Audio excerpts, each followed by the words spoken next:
Hey guys, thanks for tuning in today to High Level Real Estate. Again, I'm Rusty Bartolomeo, the Einstein of Real Estate. We're here today to talk about investing. Our guest today is Mr. Ryan Newlin of ERA Newlin and Company, my broker, my brokerage. This guy's awesome. He's gonna be here to give us a lot of good, healthy advice to get into real estate investing and to hopefully make you some money. So if you do have any comments or you see something that definitely spoke to you, leave a comment. I'll get back with you. You can DM me, go to any of my Facebook, anything like that, and shoot me a message. I'm happy to help if I can. High Level Real Estate, let's roll. All right, welcome to High Level Real Estate. Again, this is the Einstein of Real Estate, Rusty Bartolomeo. Today we're going to be talking about investing and investments and stuff like that. And my guest today is the greatest broker in San Angelo, Texas, maybe in Texas, but I know in San Angelo for sure. He is my broker at Newlin, ERA and Company. ERA Newlin and Company. Ryan Newlin. Hello. This guy right here. Thanks for having me. I'm good. Very good, very good. So Ryan, what I wanted to do today was talk to you about investing. You know, how long have you been in investment? You've been a broker, a realtor for what, 20 years? I've been a realtor for almost 20 years. Okay. So I was thinking close to that. How long have you been investing? Well, before I actually got my real estate license, I worked for an investment company that was buying real estate in San Angelo. So actually, one of the agents found my card from back in, I'm guessing it was probably 2005, the other day, and gave it to me. But I worked for a company out of Austin, and we bought houses and then owner financed them. Okay. And so this was back in the early 2000s when owner financing was huge. It was easy to do. There's definitely more regulation on it now, but that's what got me started in real estate. Is I'd have to call real estate agents to open houses to see, and I got tired of waiting for them, and so I got my license so I could get in on my own. And once I got in real estate, it took 5 or 6 years to buy an investment property. I had to figure out how to make some money first and figure out what the heck I was doing. Well, that's kind of funny because I've been in about 6 years, and I just got into investing last year. Yeah. Last year was my first investment property. And so, like I said, I've been in 6 years. It's right about there. It takes me some time to build some money up and then look at investing at that point. So today I really wanted to talk about advice, tips for new investors. I mean, most of the time, if you've got somebody who's a seasoned investor, they've kind of got their strategy, they've got kind of what they're going to do and all that. But, I figured you'd have some really good advice for some new guys. Yeah, over the years, I've dealt with people that just got into investing, want to invest, just want to know about it. So, I've kind of, and I went through the same process on my own. As I wasn't sure if I wanted to or not. That's the hardest part about investing is once you decide that you want to do it, I see that a lot of folks, they're so eager to just buy that first property that they might not buy the right property, or they haven't done all the homework. So when you're going to get started in investing, I think the first thing you should do is learn the real estate market. Pay attention to it, look at it every day, to where you see you can learn on your own rather than relying on a real estate agent or your banker or your best friend or your dad. Relying on what they tell you, learn it on your own.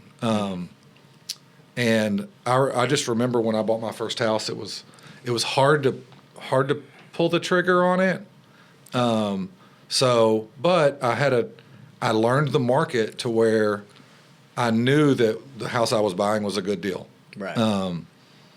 It made sense. So that's the first thing people need to do is learn the market. And then at the same time, while you're doing that, figure out financing, what you're going to do on that. Yeah. If you have a big old nest egg or a retirement account that you want to pay cash for a property, have that to where it's available. If not, have a lender that's you've already gotten something set up with, because what the worst thing that could happen is find the right property, then you go talk to the bank, and it's not going to work. And so if you've already got that stuff set up, then if you find the right property, then you're ready to go once you find it. Yeah. Okay. Well, and that makes sense too. Like I said, being a new investor, I definitely experienced some pitfalls over the last 2 years. Yeah. Made some mistakes. Definitely made some mistakes. But I also, I did some good stuff right too. So Yeah. I didn't do it all wrong. But at the same time, I also got in when the market was. It was starting to soften up a little bit. Soften up, yeah. And I was just like, oh man, so we're kind of hanging on to those, and it might really be for the better for us, as I've figured out. Being a new investor is, we weren't able to sell them right away, and we rehabbed them. I got into kind of flipping and the B&B thing and stuff like that, and kind of turned these houses over. We got a good deal on them. And I will say that's the one thing that I think the only saving grace for myself was the fact that we were able to buy the homes at a good price that didn't just kill us. That's what I always looked at when I was looking at properties is, if I need to get out of it, can I get out of it? I might not make any money doing it, but can I at least get rid of it? So, but the first house I bought, I looked at it as I wanted to keep it for a long-term rental. So, and I've still got it. I've owned it 12 years now. So wow, okay. So in that 12 years, obviously is stayed rented most of the time. It's been rented to the same person the entire time. Wow. So you've never even had to mess with it. They're just paying it off for you. Yeah, and when you buy a house in 2012 in San Angelo, Texas, it was a lot cheaper than they go for now. He's been there for 12 years. I think about 6 years in. Yeah. He asked me for new windows, so I put new windows in it. But I've kept his rent the same too. He pays from 2012. Yep. So how do you make any money? Well, just it seems like the property taxes have gone up so much. They have gone up, and so obviously I make less money per month this year than I did last year because of taxes and insurance. Yeah. But I've also never had to deal with a vacant month or chasing down a payment month or a vacant 3 months or someone moving out and knocking 10 holes in the wall. And I've never had to deal with any of those other things. Yeah. So that was the deal we cut when he moved in. And so I've honored it.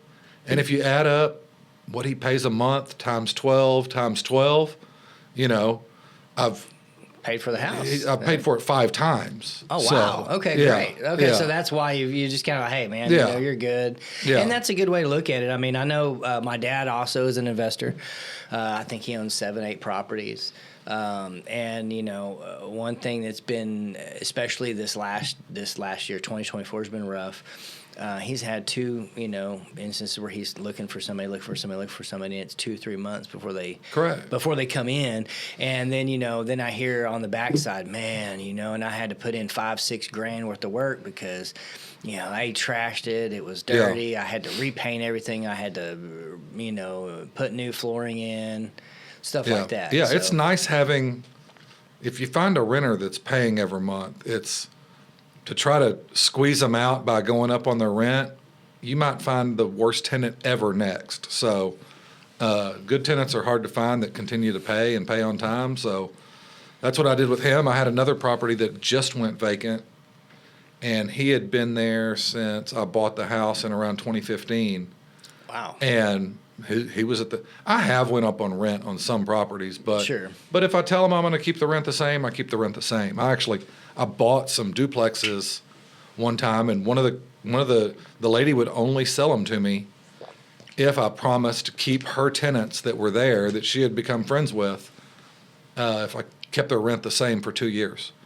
And I knew that the rents could be a lot more, and so I agreed to do that and got through those first 2 years. And I think all those tenants are now gone, and the rents are now double what they were when I bought it. Wow.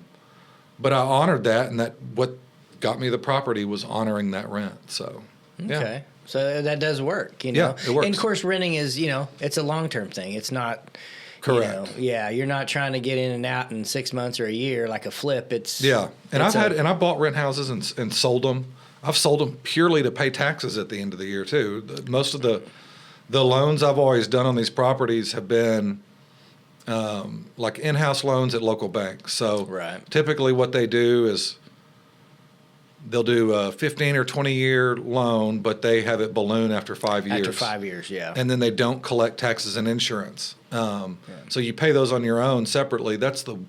I think the worst part about renting long-term is paying taxes and insurance at the end of the year.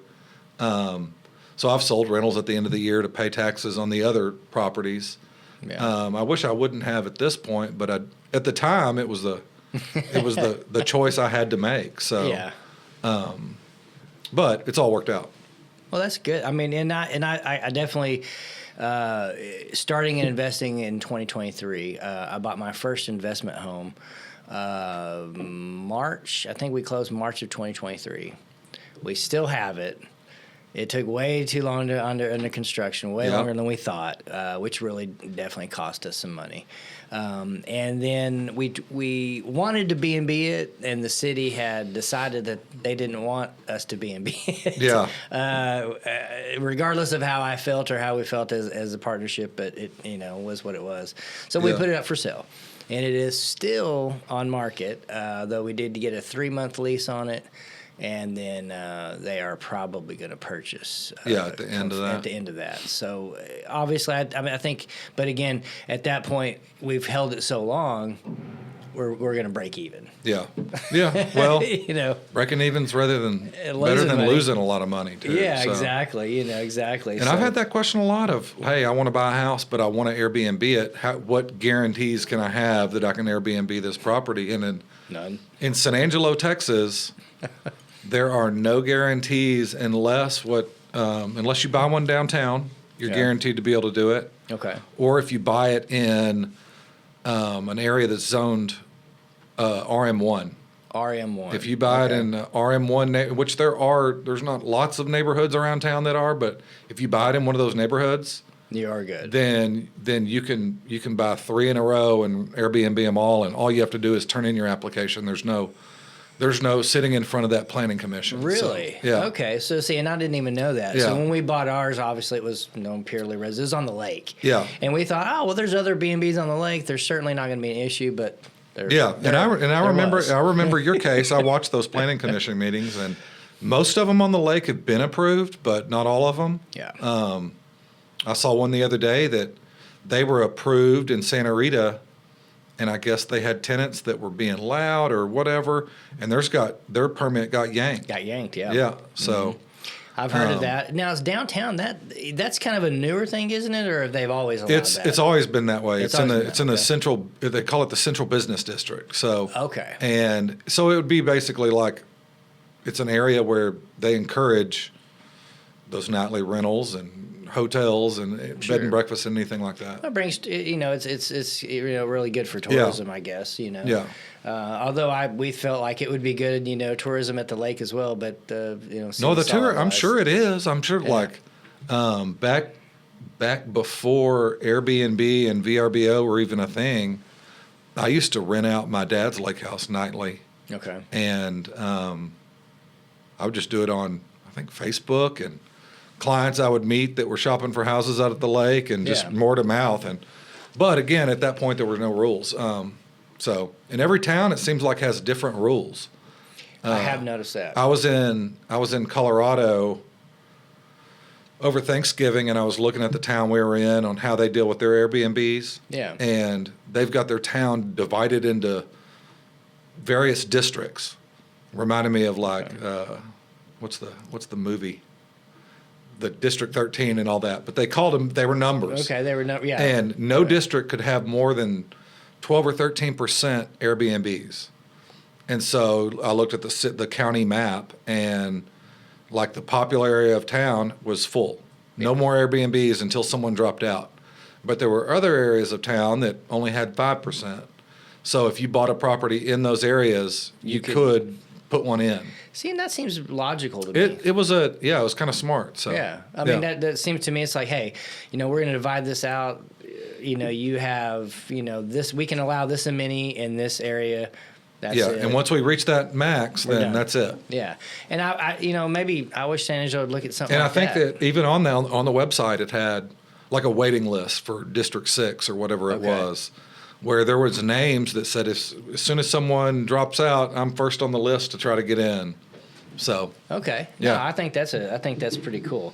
So let me ask you on investment properties, because also you do build homes. Yes. I mean, obviously you're not out there building it, but if I knew how, I would be, or if I had some time. Yeah. So I mean, so I've got an investment, or I've got I listed a new build. It's not my new build. I listed a new build for a friend. He's a builder, and it's a duplex, and his interest was, man, I really, I think this would be great for an investor. What's your thoughts on investment properties, new build versus like a, one that's already been there? That's, I think and there's some of the houses that we've built, we've got an investor out of California that's bought, I think, 4 of them at this point. Wow. So he loves them. Okay. So if you're buying a new property, obviously you're going to probably pay a little bit more for it. Sure. But you're probably going to get a little bit more rent than an equal-sized property. And you're going to deal with less maintenance, most likely. You're going to have a builder warranty attached to it, and it's going to already be new. So not a lot. You're not going to have to worry about the water heater going out for years, or the AC, or the right. It's going to be super efficient because it's got all the new codes for insulation and everything like that. So it's going to be less maintenance. Okay. It's probably not going to cash flow as well as an older home. But that older home is, they might have to replace a $1,000 water heater in that property in the first year you own it, or HVAC, or an $8,000 HVAC system. So, yeah, all the investment properties I've had are older, but I can definitely see the benefits of having a newer one. One thing that, it always used to be like a 10% rule. Like if you paid $100,000 for a house, you want to get $1,000 a month in rent. Yeah. And, and so on. But it seems like prices the way they are, I know the guy out of California that's buying our houses, he's been paying, say he paid $220, and he's been renting them for $1,900. So he's been under that 10% level. But at the same time, he's not having to deal with any of those extra things that could come up. So that probably gets him a little closer. And it just seems like depending on where you're at in investing and retirement and all that, there's people, I think he's gotten to the point where he's nervous to have all his money in the stock market, and he'd rather have it in real estate. In houses. I mean, real estate's a lot more stable. You're getting a return, and he's got an asset that's going up in value. So every year in San Angelo anyway. Yeah, and I think it's going to be like that in most neighborhoods or most towns. Yeah. But that's one thing that's why I've tried to hang on to as many rent houses as I can, because I know they're going up in value. Right. They're paying for themselves, and they should be worth more in 3 years than they were at the current year. So that's true. That's true. So, I mean, and that's one thing I've looked at is, possibly looking at something like that, like a duplex or something like that, for, long-term rental, or not even long-term rental. I was kind of looking at this, furnished finders, I think you were talking about, and I was kind of looking into that, where you furnish the home, and you rent it more or less for like corporate traveling nurses, traveling doctors. Yeah, it's a big deal right now. Yeah. And you have to furnish the home, so you still got to put in the money to do that. Find nice furnishings so it looks good online. But when you do that and you rent it for a month or more, you don't have to worry about getting qualified through the city for the Airbnb license. Right. And so there's investors doing that. I'm on the Tiers board downtown, and it was an investor that came in last month that he got approved to put in, I think he's going to build 5 or 6 duplexes off of 19th Street. Okay. And he wants to do the Shannon nurse rental program. So I think he's got an in over there to where you can put brand new duplexes in, put nurses up, and they're going to pay more than a long-term renter.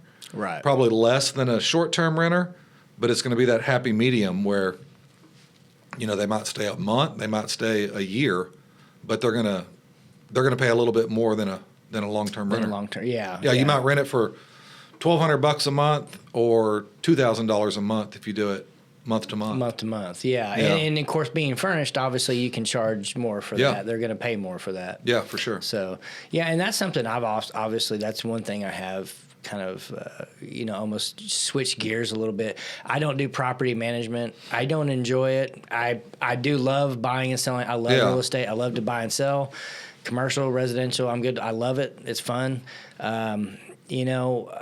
Looking at the property management side of it, though, I was just like, I don't do it either. I pay a property manager to manage my property. So the Einstein City Properties LLC, we had bought 2 houses, and we're being one, and then the other one, the city wouldn't let us, so we're selling that. And I tried, managing it for a little while. Yeah.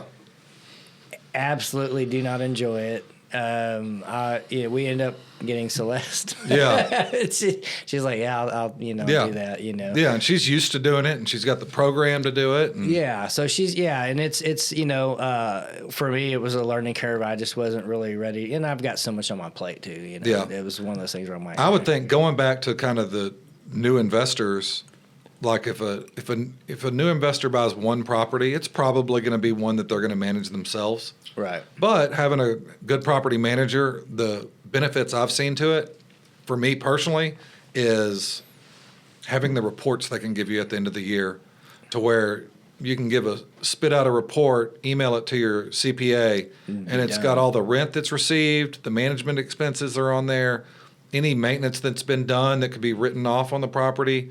Everything's just on one sheet, and you can get it to the accountant. Especially if you've got more than one, it makes it a lot easier than keeping up with all those receipts and everything over the years. Yeah, that's worth it for me, honestly. Yeah, no, I agree. Like I said, just even the B&B thing, trying to manage that for a few months, I was just like, man.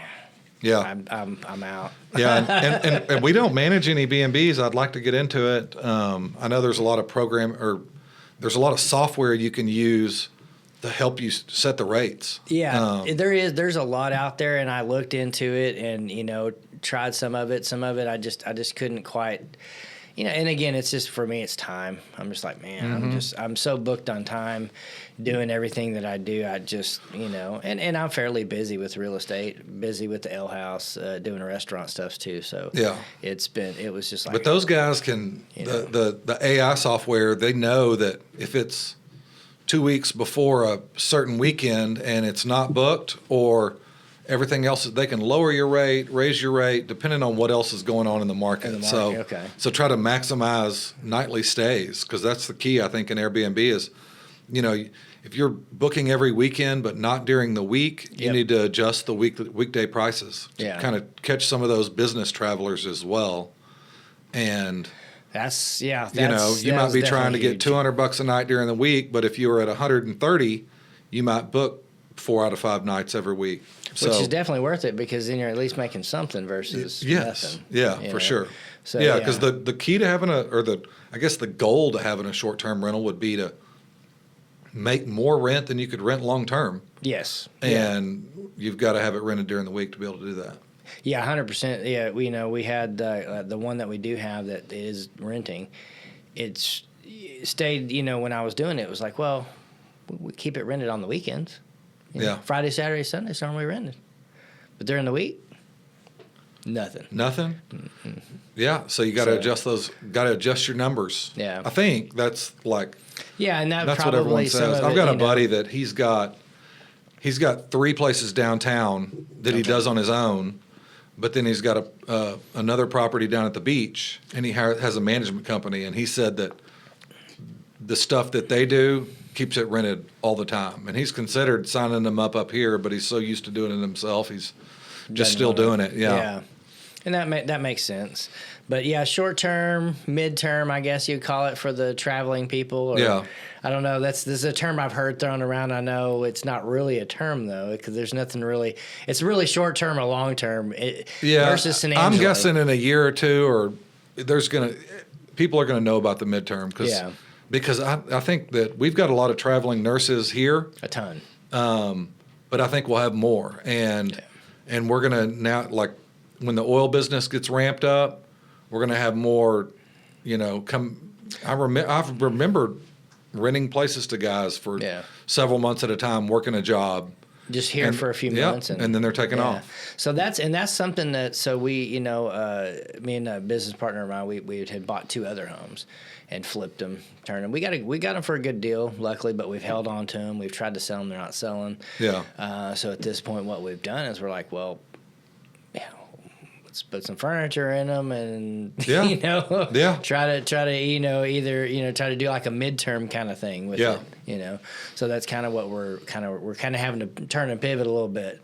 So I'm definitely looking at that midterm thing more than I think anything. I think we're still keeping the one short term, but or just put a long-term renter in there. That's the way to go. Well, and that's another thing I've looked at too, is just so I can not be out the interest payments that are kicking our butts. Yeah. Yeah, those convert it over to a longer-term note and get that payment down. Okay. Who was it? Heard it the other day. There's a credit union that was offering, I think, 10% down payment on investment properties. Yeah. And they would stretch them out for 30 years. So Wow. that would get that payment low enough. That's pretty good. A lot of times. Because most of the time, like what I've seen is 15, it's 15 or 20. Yeah. Yeah.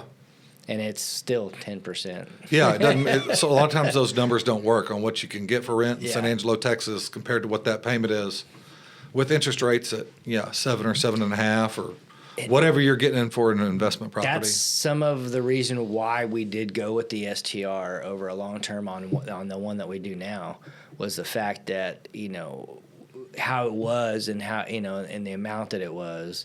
We were like, gosh, we can't, we can't really charge somebody $4,000 for, because it's a big home. Yeah. We can't. It's hard to charge somebody $4,000 a month for rent. And that's the way to get there on something like that. So something like that, we went with the STR. And as far as investment strategies, you've got some. Obviously, I've got some. Everybody's probably unless they're new. And this is kind of what this podcast was for today. Was we wanted to talk about more or less those people trying to get into investing and trying to see, what would, what investment strategies, do you I thought about one of best? the, again, being in real estate, I sit there and look at properties coming on the market every day. And it's, if you're sitting at your desk job or at home and you want to do it, it's hard to look at Zillow every day and try to sort through all the stuff coming on. I've got people set up that I know on emails from realtors that anytime any property comes on the market in San Angelo under $100 a foot, which is hard to find these days, it sends it straight to them. Oh wow! And so they can get a daily stream or a weekly stream of properties that are lower priced and sort through those. So not all of those are going to be great deals, but there's going to be some put in there, and writing letters too. That first property that I bought, it wasn't on the market. I wrote the letter to the lady. Really? Asked if she wanted to sell it. She called, said she wanted to sell it. Okay. So I've never done that. I've never, I guess, had that, as far as that goes. Yeah. So I just driving around.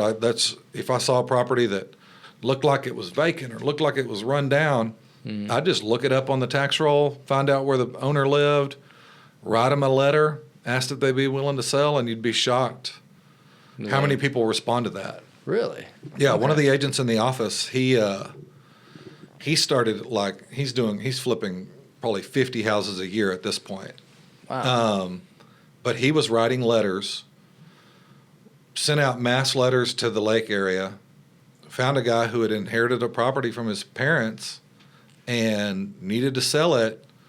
And I think that was one of his first ones. And he ended up buying that property, selling it, and clearing $200,000 on that one property.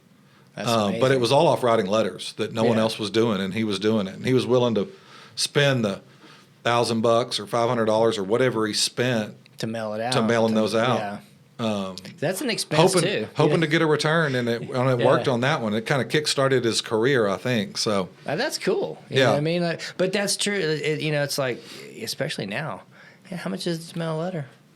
Yeah, 50, I think it's like 50. Well, I cents. saw yesterday on the news. I think the government's going to have to bail out the post office again, or wow, they might go. But they're I don't know, but I think it's like close to 60 cents or maybe a little more. I was gonna say the last time I really remember buying, because I buy kind of bulk, stamps. It was like 54 cents or 55 cents or something. It was probably a year ago. But we used to have phone books. Now we just have Facebook. Yeah. And I found people on Facebook as well looking to sell. So okay. There's obviously looking at properties that come out on the market. There's stuff you can find. There's foreclosure lists that are public. Right. There's all kind of places to come across a property. Yeah. The key is identifying it once you see it, that it's a quality deal. Right. That could be used for an investment property. Yeah, and I guess my experience is price is everything when you buy it. Yeah. Obviously condition is something important as well, but price. I mean, if you buy it too high, you're just going to be in hot water for a while. Yeah, the price and then the hidden conditions sometimes too that you buy a house and you don't check it out enough, and it needs just too much work to get going. Yeah. And I'll be guilty of. I've been guilty of that. I bought properties that ended up. They looked pretty shiny when I bought them, but they weren't that shiny when I finally got in there and started doing some digging in there. You're like, oh goodness, the plumbing's shot. Yeah, it took more money to do, and it's just got to suck it up and deal with it. If it's the kind of business you're going to want to be in, then you're going to have some surprises, and you're also going to have some good surprises. So definitely, definitely. But I have seen a few bad surprises already. I'm like, oh my gosh, mostly for me, but plumbing, Yep. A lot of plumbing issues. Plumbing, these older houses, and we deal with hailstorms in this area, so roofs can come up and. Yeah. Getting a roof redone these days is not cheap at all. So no, I had that issue too at the last hailstorm we had. Yeah. Luckily I had insurance Yep. But still cost us I think $2,000. After everything's said and done to replace the roof. So yeah. And that was $2,000 extra that we didn't want to spend. Exactly. So, but would you have what investment strategies would you say for the intro guy, the guy that's just starting out, I mean, I'd say obviously you got to figure out how to research. So I'd find a good realtor that you could bounce ideas off, that's not trying to sell you every house that came on the market. I'd do that for one. That's cool with you learning the market, seeing a house every now and then. I'd get a relationship with a local bank. Yeah, a good lender is always important. Yeah. You're going to need a home inspector. Yep. And save up a little nest egg of money, just because you never know what's going to happen. So I would say don't go into investing on properties completely broke and have all your money sitting in that investment if something happens. Yeah, definitely. I somewhat experienced that as well. I had X amount to put in and, it took longer than we thought. Yep. The return didn't come back the way we thought. Now I'm like, oh, goodness. Yeah. Learn how to do some work on your own, too. That helps. Saves a lot of money. I did do a little bit of that. I learned how to refinish hardwood floors, and I just sold a house that it was the last one I did when I refinished the floors on my own, and they still look good. It was like 7 or 8 years later, but my knees won't let me do it anymore. But learning a skill like that, if you've ever priced redoing hardwood floors, it's expensive. It's more expensive than putting tile in, and it's not that difficult to do. Everything's expensive though in the remodel. Yeah. God, man. So painting you're painting your own houses. If you did some of the flooring yourself. Yeah. I bought a cheap tile saw before, trying to learn how to tile a countertop rather than putting in a granite countertop. Saves money. So you want to kind of make your houses indestructible if you're renting them long term. So makes sense, yeah, because if they go in there and they're rough on it, yeah, you're going to have to go in there and fix. And one thing I did figure out is or dogs. People having dogs. Yeah, they will tear up a door or some siding. Well, and then if you've got carpet in there, which I think is a horrible idea for long term, short term, any rental. I think carpets. It's got to be replaced almost every turnover. Yes, but again, that's why you find a good renter that doesn't leave. You don't have to worry about that turnover. But I put like the vinyl in everything I've done recently.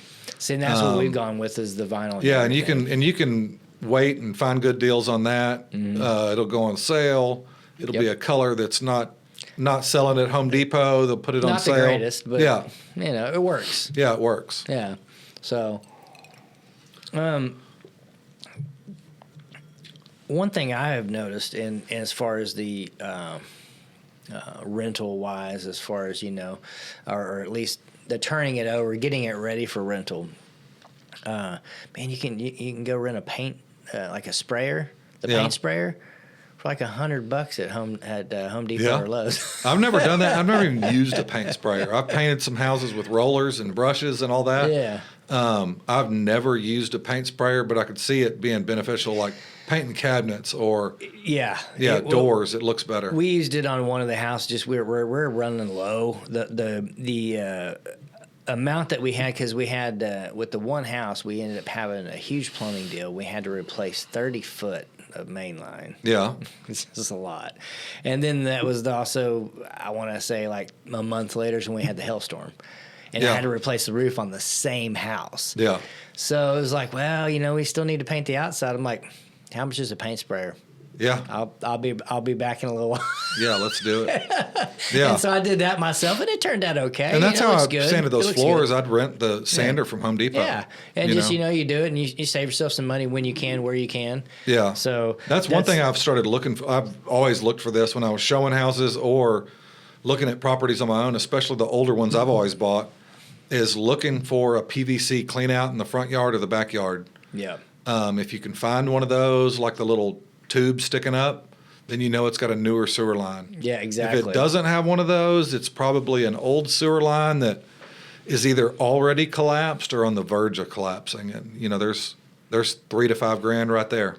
Easy. Yeah. We on one of them, we and of course, we were like, well, I don't know if it's new or not. We go over there and look. There's no PVC. Yeah. We realize that it's it's older. We did have to replace it. Yeah. It was like $5,000. Mm-hmm. Of course, the next one we bought made sure. Oh yeah, we're getting this one. It's got PVC. We don't have to mess with that. Yeah. So I definitely see that. Now let me shift gears. Now, so I've always been interested in this, and this is something I haven't invested in yet, but definitely holds interest for me. And I know there's a lot of other guys out there that are really interested in it as well. I've talked to a ton of them. I've never actually sold one. I've never actually, I've gotten close, but I've never invested one, never sold one. Apartment complexes.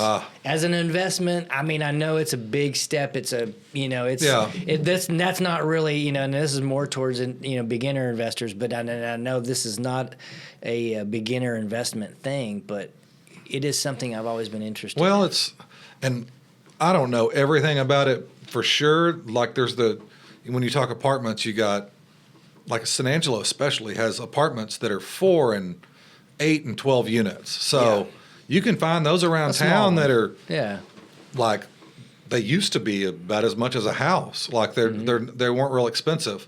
But then there's the big, huge multi-million-dollar apartment complexes. We've sold quite a few of the smaller ones, and we've managed a bunch of them as well. Right. Like, it's almost like just managing 8 houses, Yeah, it's gonna be more of the smaller ones, obviously, and that's probably, I guess, would you recommend, a newer investor if they're starting out and they want to invest in multifamily, like they want to invest in. I would say start on those small ones. Small ones, because then you can, you got 4 to 8 tenants in there. You don't necessarily have to have a full-blown leasing agent and on-site manager on-site. A lot of those get managed off-site. Yeah. And so that makes it a little easier. And then just like everything, as time goes on, those rents go up, the value of that complex goes up. Then you can get rid of that complex to the next guy that's wanting to start and step Kinda up a little upgrade. bit into the next one. Right. Yeah. Okay. Yeah, because there's some here in San Angelo that are huge. There's like we've got right hundreds now. Oh yeah, hundreds units. of yeah. Yeah. But nothing compared to the big city. Yeah. But we've got some units right now over there off of Beauregard that are, I think like they're those buildings that sit right behind the village. They have four. Each building has yeah. 4 2-bedroom units in it, Yeah. and those are for sale. Yeah. So Okay. And those are those for sale individual units or they're- individual buildings? the individual units, Okay. or you could buy, Or you could buy the all building. 4. Okay. Yeah. So Okay. I thought those would be pretty interesting for someone that's wanted to, get four units At all once. together. Yeah. And That's what a lot of people shoot for is, and I agree, I like it too, is having, if you're going to buy 3 houses, try to get all 3 houses in the same area. Mm-hmm. I deal with an investor, and her deal is she wants to drive by her properties. Right. And so she buys them all in Santa Rita. And if she's got one in another area, she'll usually try to get rid of it and find something else in Santa Rita because she wants to drive by them and see them. And, I've owned them down the street from where I live, and I wanted to get rid of them. I don't want to see them on a daily basis, but yeah, it just depends. Yeah. I flipped a house right around the corner from where I live, and I regret selling it. I wish I'd have kept it as a long term.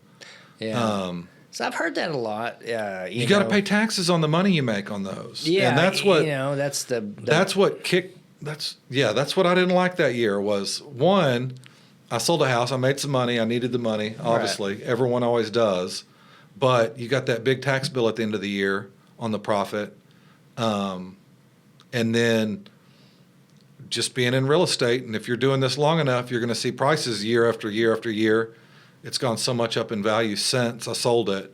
You could have made a lot more money holding it. Yeah, it'd be worth an extra $100,000 right now. Looking at that, and that's something I'm definitely, in process now. So I have 4 homes.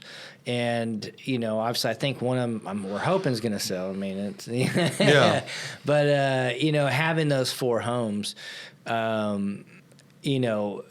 they're not selling, so we're looking at long-term, mid-term rentals on those and keeping those currently. I know there's a difference in taxes though, as far as you buy the home, you turn it over, and you sell it in 6 months versus you buy the home, you rent it out for 2 or 3 years, and then you sell it. Yeah. You pay less taxes if you hold it for at least 2 years. 2 years or more. Okay, or maybe it's 1. It's 1 or 2 years. Yeah, I was going to say. There's short-term capital gains and long-term capital gains. Right. Yeah. So, what is the percentage exactly on a long-term and a short-term capital gain? What is the difference? I don't know.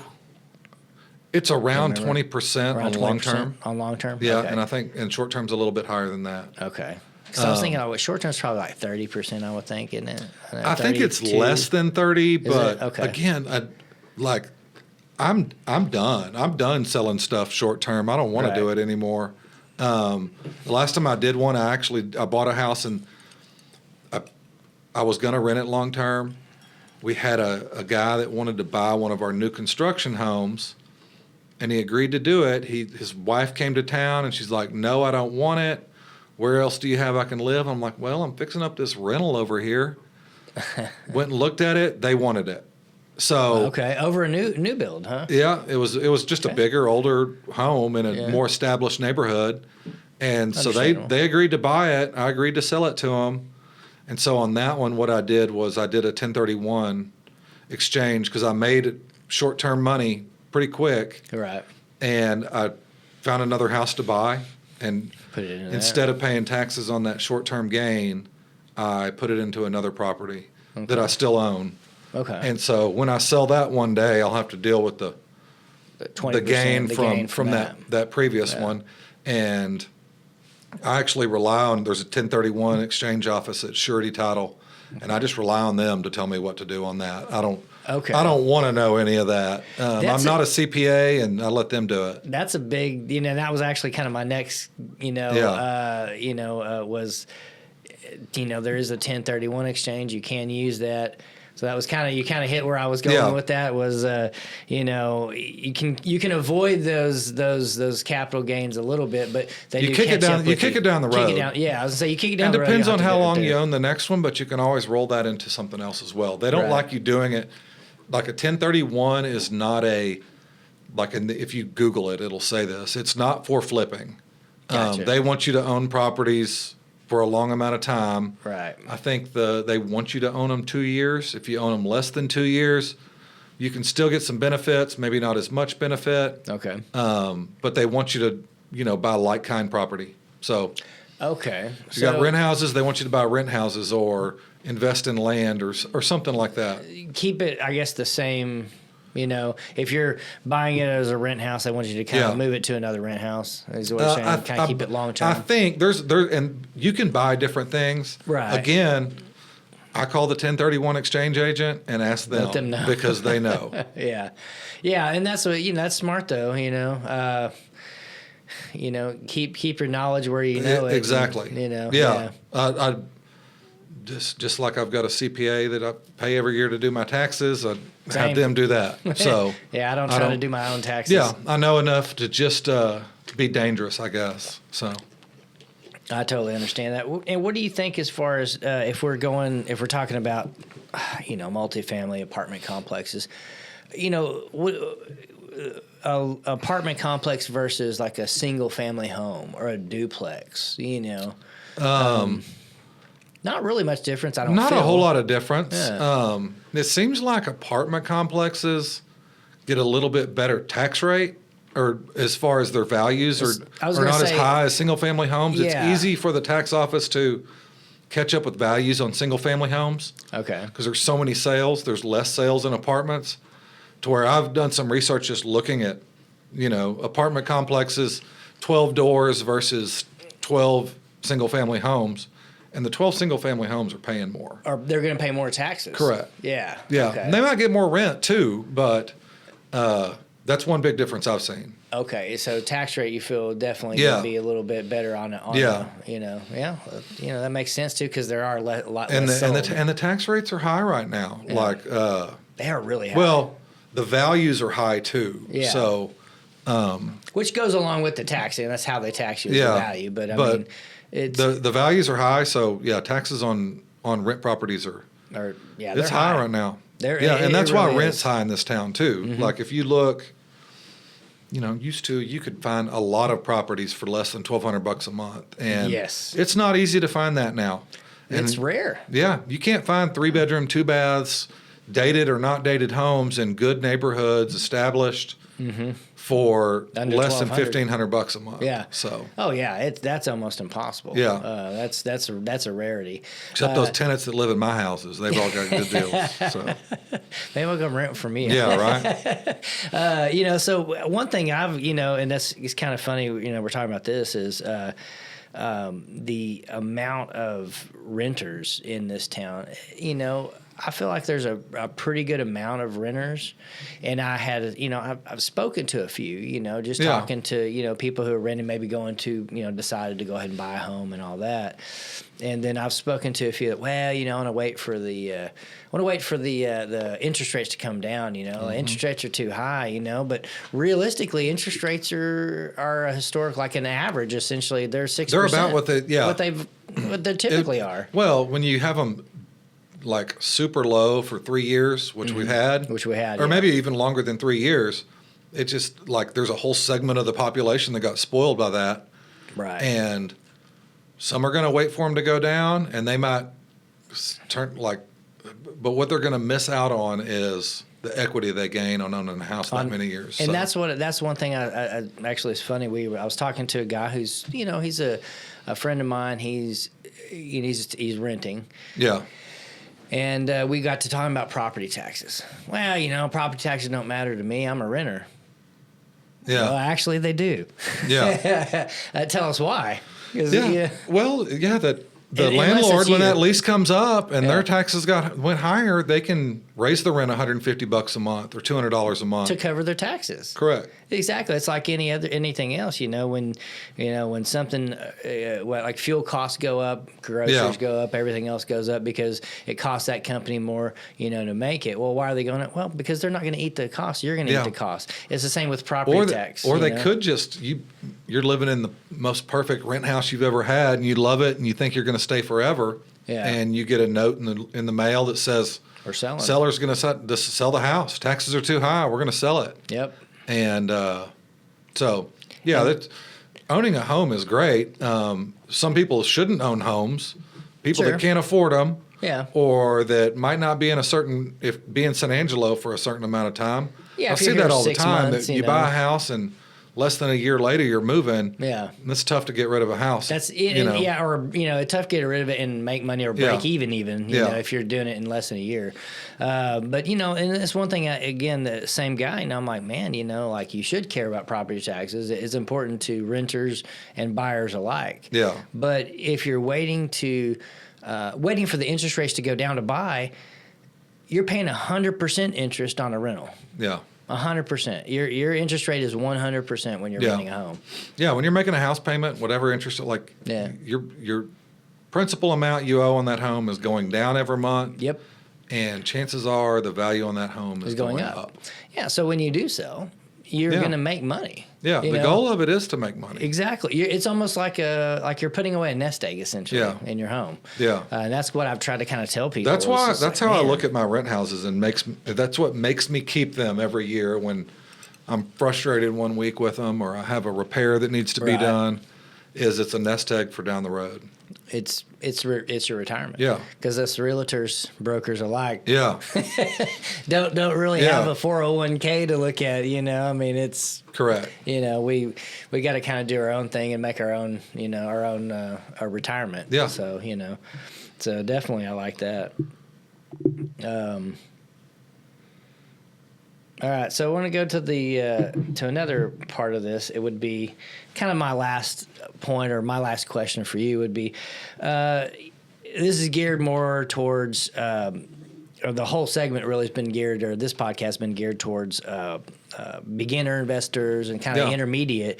But as an investor who's been investing since 2005, which almost 20 years. Yeah. That's a lot. Do you have any advice maybe for the more experienced investors, and maybe where do you see the market going over the next 2 to 3 years as far as our real estate market? Golly, I know that. I can't predict futures, but I would assume our market's going to continue to get better.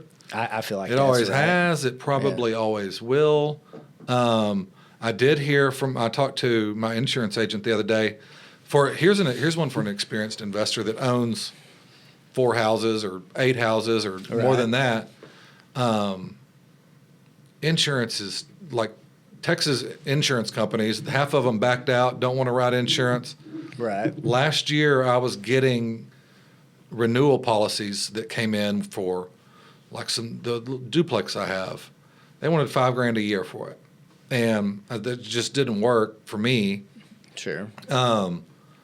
And so a lot of investors have been dealing with that. I talked to an investor last year that sold all his properties because of insurance alone. Wow. But I did find an insurance company that wrapped all of mine into a commercial policy. Mm-hmm. And so instead of making 10 different payments a year, I make one payment a year, and it covers all the properties under a commercial policy. Like an umbrella policy kind of? It's not an umbrella. They're each covered, but it's just one payment. I don't know. I can add to it. I can take them out, but I know it averaged, instead of $2,000, $3,000, $4,000 a piece, like I was getting quotes for. Right. It was $1,200 a piece. Oh wow, that's a lot. So it's a 2% deductible, which a lot of insurance right now is going to 2%. All of them have gone, almost all of them have gone 2%. Yeah. So that's like finding a commercial insurance agent that can wrap them all into one big group would help. Okay. And the same insurance agent told me the other day that apparently guidelines are going to be loosen up in 25, and there might be some more carriers that come back into the market, and insurance costs could get better going forward. So Hey, that's good news. So that might be something like if someone had some houses, they've been getting killed on insurance and taxes for the last 2 years. They want to dump them because of that. Right. There might be some good news on the horizon, that would make it a little more affordable. At the same time, rent has continued to go up. So sure, maybe just hold a little longer and it'll get a little better. That's definitely, and I didn't know that. I didn't even think about that because I know about an umbrella policy, but a commercial policy that incorporates all of your stuff. Like I know another investor that he uses Allstate, I believe, and they'll do 4 or 5 properties, but no more than that. No more than that. Okay. But on this one, I've got more than that, and if I buy a house tomorrow, I can throw it into this little bundle, right? And if I sell one of those properties in that bundle, it just pulls out. So but you're getting a heck of a lot better deal doing that. I'm getting a better deal, and honestly, it's the not getting because when you buy your properties at various months during the year over years, you start your year insurance on that month. That time, yeah. And so it seemed like every dang month I was getting another insurance renewal, and so. It's changed my total outlook is having one payment. The one thing I did screw up on is I made that one payment during December when I started it. Okay. So it comes up right around the same time as taxes. I'd rather have it flip to the other side of the year. Yeah, where you're like I do taxes during the winter, insurance renewal during the summer. So I can work and figure that out too. Yeah. But just trying to make that ease of owning property a little bit better. Okay. I've also thought about talking to the bank and just saying, hey, I know y'all don't escrow, but what do I have to do to escrow all these properties to where it would cut down on my monthly cash flow out of those properties, but I wouldn't have to write that big check either. So thought about doing that. And I moved, all my properties were, before 2020, they were on those balloons. Okay. That's another thing. If you own property on a balloon, you've got to pay attention to when that balloon comes up, because at that point they're going to readjust your interest rate. Ooh, Could be for the better or worse. I was going to say, I knew that at some point interest rates were going to go up, so I had a lot of balloons coming up around the 2020 time frame. Sure. So I found a bank that would agree to fix all my rates prior to then. Nice. And fix them for 15 to where I don't have to worry about balloons anymore. And they're on a fixed rate, and they're all below 5, and I don't have to mess with it. Nice. Okay. But still going, most in-house local lenders want to do that balloon. Oh, yeah. So you got to be mindful. 3 years into that balloon, start thinking about what am I going to do once, can I start shopping for the deal then, rather than waiting till it's time, because there's guys right now, I guarantee you, that have balloons that started in 19 when rates were low, or 22, and it's going to totally change that loan once it adjusts. Once it adjusts, yeah. And man, it's amazing.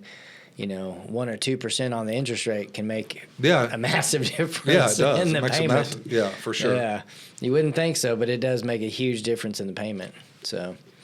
Well, that's all we have for today. I mean, I feel like we've got some good information. A lot. We didn't cover it all. I know that, but God, there's so much to cover. I don't think we probably have you back again. And have well, you the key is for anyone who want to do this is just ask questions and learn. Yeah. And ask the same question to 3 different people. Like, what answers do you get? So. Exactly. What is there? Yeah. So I like that. Well, Ryan, I appreciate you coming on with me. You're welcome. Cheers. Cheers. I appreciate you. Hey guys, thank you for watching today. High Level Real Estate. I want to thank Ryan Newlin, my broker, the best broker in town, for coming in today and talking with us about investing. I hope what we said here helped you, and if you have any questions, you want any answers, or need any help investing, leave a comment, shoot me a DM. I'm happy to help. Thanks again. This is High Level Real Estate. Einstein of Real Estate, out.